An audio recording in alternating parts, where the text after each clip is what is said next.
Les autorités camerounaises ont interdit mardi 28 septembre les réunions publiques dans le Dongamanton, un département de la zone du Nord-Ouest en proie à la guerre sécessionniste. Toutes les réunions et manifestations publiques non déclarées y sont donc interdites jusqu'à nouvel ordre. Les personnes ou groupes de personnes en violation du présent ordre seront poursuivis conformément aux instruments juridiques en vigueur, peut-on lire dans un communiqué signé par le préfet du département du Dongamanton.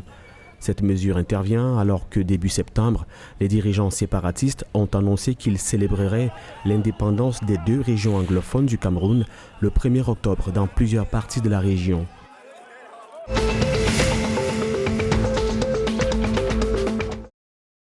La plateforme politique congolaise Lamuka reporte sa marche après concertation avec les autorités. La décision a été prise après une séance de travail entre le gouverneur et les délégués de Lamuka à l'hôtel de ville de Kinshasa. Les opposants voulaient marcher ce mercredi 29 septembre pour exiger la dépolitisation de la Commission électorale nationale indépendante, mais les autorités ont évoqué des raisons sécuritaires et déclaré que l'itinéraire choisi par l'opposition se situe dans un axe dit neutre où il est interdit, depuis le week-end du 26 septembre, de laisser passer une manifestation.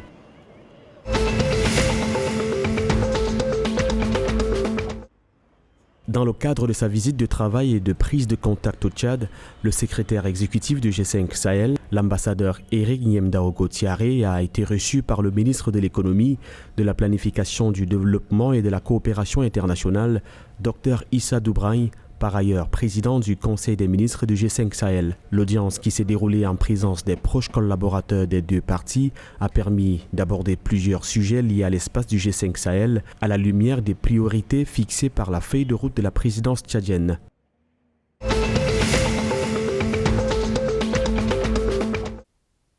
Le Gabon vient de contracter un prêt de 20 milliards de francs CFA auprès de la Banque de développement des États de l'Afrique centrale pour financer le plan complet de réinstallation des personnes affectées par les projets d'aménagement de 3 bassins versants à Libreville. Cet appui a été matérialisé par la signature ce 28 septembre d'un accord de prêt entre le ministre gabonais de l'économie et le président de la BDEAC. Ce nouveau financement porte à 60 milliards de francs CFA la contribution totale de la BDEAC au financement du dit projet.